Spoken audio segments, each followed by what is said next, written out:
Welcome back everyone, Mr. P here, and I just wanted to do a quick overview of my experience with the Final Fantasy XVI Demo that dropped last week.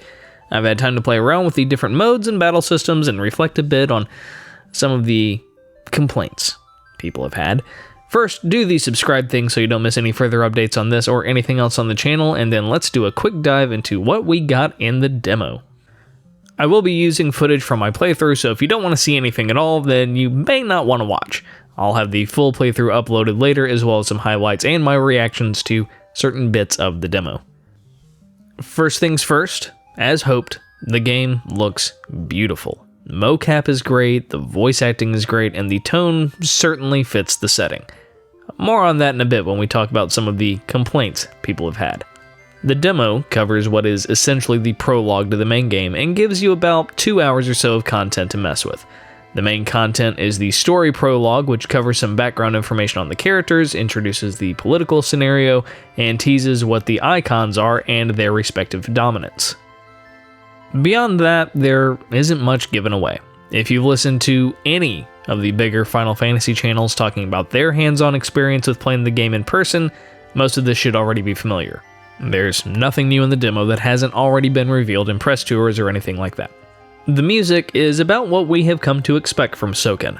If you're familiar with his work on FF14, you're in for more goodness. If not, and this is your first time hearing his work, I can't imagine you'd be disappointed, though I did see one person claim that the sound was no better than early 2000s PS2 era sound sampling.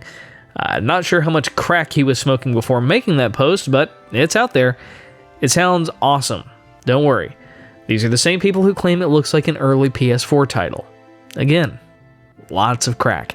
I mean, the jump in quality from PS4 to PS5 isn't huge to begin with, so this really isn't a big complaint as far as I'm concerned. It seems more like people just finding any excuse to complain. Speaking of graphics though, there is a graphics and performance mode in this game, which is sort of becoming standard for a lot of games. So you either have high frame rate at the cost of some minor graphical fidelity, or you have high-res graphics at the cost of being locked in at 30 FPS. As for combat, it is totally lackluster. Well, kind of. So before anyone flips out, it's still fun. It's only lackluster in the story prologue, but that's only because you don't have your full toolkit to work with. Just like most action RPGs, you gain skills over time, and by the end it feels a lot better. Anyone who has played FF14 can attest to how much it sucks going from endgame to running Satasha normal mode with almost no abilities. Again, the prologue is still fun, but probably not what most people are looking forward to. Fortunately, there is another demo mode called Iconic Challenge. This takes place several hours into the game, and they give you far more skills and abilities to play around with. It's not stuff you would actually have by that point in the actual story, but it's a demo after all. The combat here is much more fun and more representative of how later sections of the game will feel. So, if you didn't like the combat in the story demo, the thing that's supposed to get you hooked on the plot and characters, Iconic Challenge will get you hooked on combat. There are even going to be harder difficulties and challenge modes for those that are major fans of this sort of thing, so yes, it's lacking in the story demo, but that's kind of the point. That part isn't meant to show off the battle system. The challenge mode is.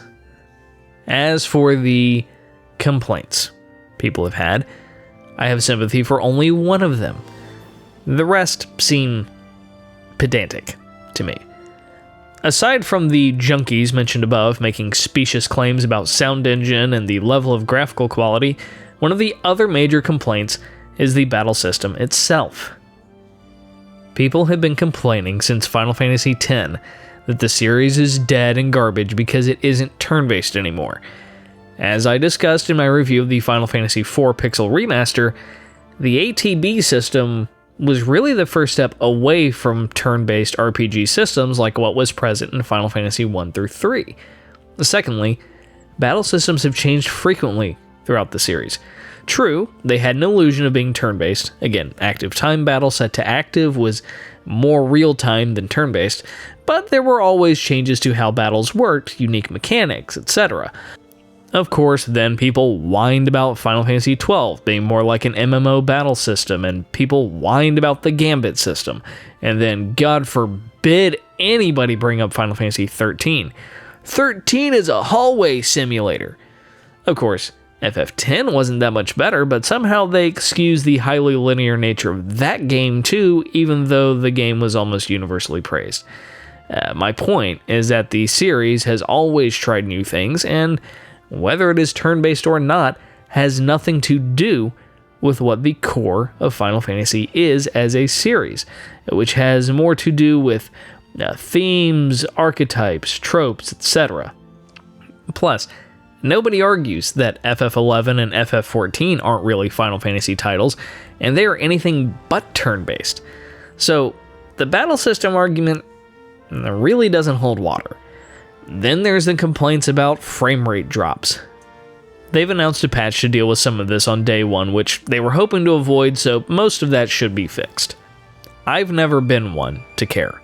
As long as they aren't dropping so much where it's unplayable or crashing the game, I usually don't care.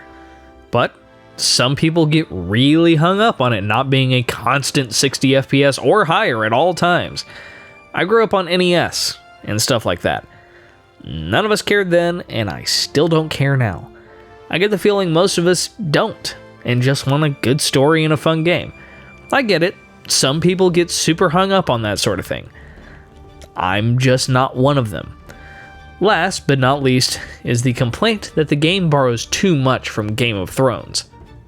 The problem is that the devs have been very open that one of their biggest inspirations was from the Evil East stories of Final Fantasy, such as Final Fantasy XII and the Final Fantasy Tactics series. For those of us who played and enjoyed them, high fantasy with political intrigue among nations is something we thrive on with those games. Comparing everything to Game of Thrones is about as lazy as saying every difficult game is like Dark Souls. Was there inspiration from stories like Game of Thrones, or A Song of Ice and Fire for the overly technical? Sure, but that doesn't mean that was their only inspiration. Even Final Fantasy Type 0 had political stakes tied to the different nations and crystals, so again, this is nothing new to the series at all. Just seems more like people looking for a reason to complain. Now, the only complaint I have any sympathy for is the limited exclusive aspect. It could be up to 6 months to a year before it hits PC and potentially any other system. I get it. It sucks. I've been on that side of things too. I know I've had to wait for some of the newer Tomb Raider trilogy to go from Microsoft platforms only to PlayStation, and it was about 6 months to a year. But I was fine. In fact, by then people had already had guides and walkthroughs for anything you may ever need, so other players had already done the hard work. So, it sucked to wait, but I eventually got a chance to play them. Now, if you listen very closely, you can hear Melanie Mack in the distance telling anyone and everyone who will listen how much the new trilogy sucks compared to the original Tomb Raider games. These new games aren't Lara Croft. The original Lara was amazing. She was perfect in every way. I had a little baby brother, and he was perfect. Perfect in every way. The coincidence is that as of the time I'm writing this script out, she just posted another video about another potential Tomb Raider reboot, as if we needed it. In fact, if you're like her and don't like what they're doing to that franchise either, go check her out. Always fun to play 6 degrees of Lara Croft with her stuff, since it's gonna come up somehow or the other. Anyway, aside from timed exclusivity, I really don't get the hate people are trying to generate. I'm not saying I love every game that has ever come out in the franchise. I'll be the first to admit that Final Fantasy XV was a bit of a mess. I haven't gone back and played through it since vanilla version, since they added a bunch of new stuff.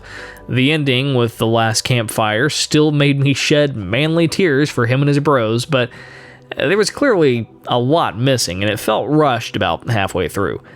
X2 is another I played through and still haven't finished from a completionist side of things. It was okay, but not one that just blew me away. However, even with the games I wasn't a huge fan of, I still found things I enjoyed about them. I think that's really my biggest issue with a lot of these complaints. There are the frame rate bros who claim that anything below 50 FPS is unacceptable and the game is immediate trash. Endless trash! There are those who practically claim that because the game doesn't look like you're playing with real humans in full photorealism, that it's garbage and a cheap cash grab. I like money. People like that, I don't understand. And I figure they've probably got a lot of other issues if they're so fixated on something like that. One of my favorite games of all times is an old NES title called Star Tropics.